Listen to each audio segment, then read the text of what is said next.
Kilo 50 riyal का 6 kilo 100 riyal का 12 kilo 20 riyal kilo 100 riyal का 6 किलो धंधे वजन तेने धंधे वजन कैसे 4 किलो की होगा आपका दूध चलेगा 20 रियाल किलो 100 का 6 किलो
इसमें टोकन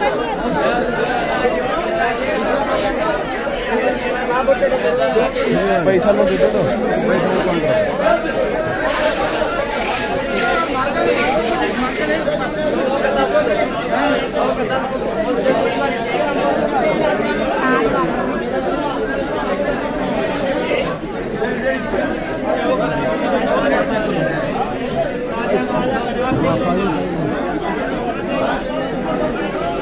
साथ मोहतरम बर्नी खजूर खा रहे हैं बगैर गिटक के।